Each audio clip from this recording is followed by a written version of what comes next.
Charles and Camilla got engaged 35 years after they first met, having faced difficulties when their romance first blossomed.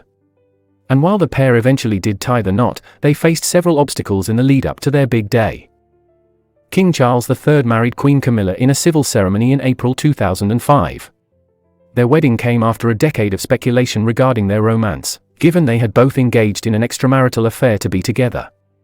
On February 10, 2005, the couple announced their plans to marry, but they had to overcome a few hurdles before they could reach their big day.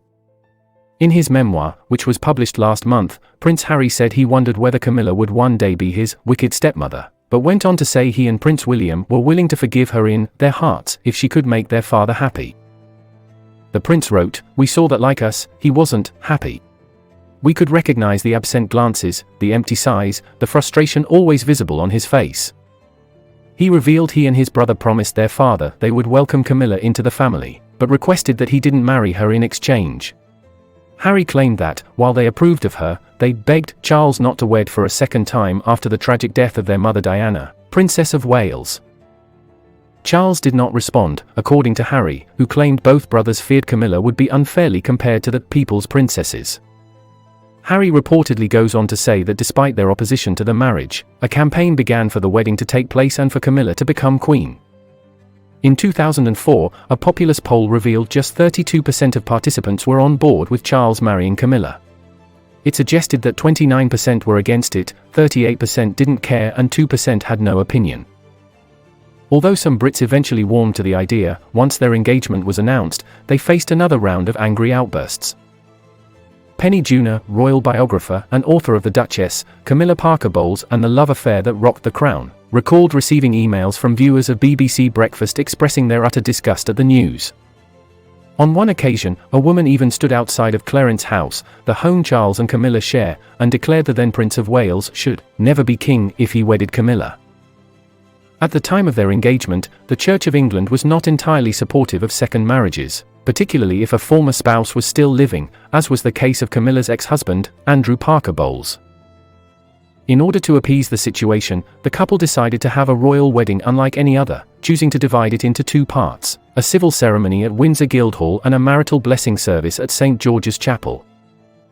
While there were mixed feelings about the proposal, the Archbishop of Canterbury, Rowan Williams, gave his approval, saying he supported the marriage and their arrangement was consistent with Church of England guidelines concerning remarriage. Neither Queen Elizabeth II, who was head of the Church of England, nor Prince Philip attended the ceremony.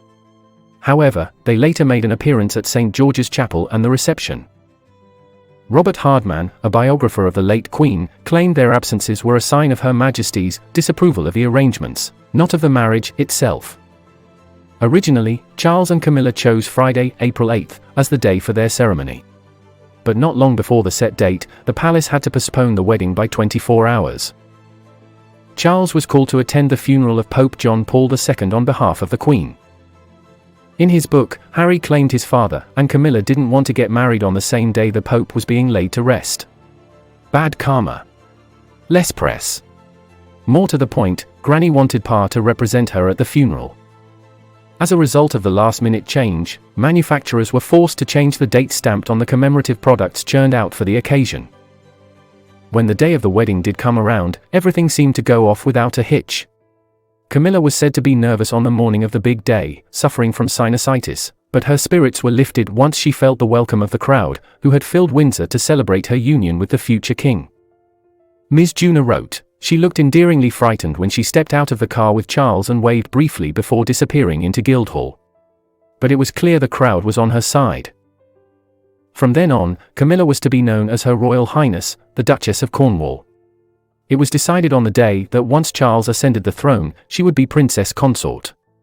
But that changed last year when Queen Elizabeth II announced it was her sincere wish for her daughter-in-law to be named Queen Consort upon Charles' accession.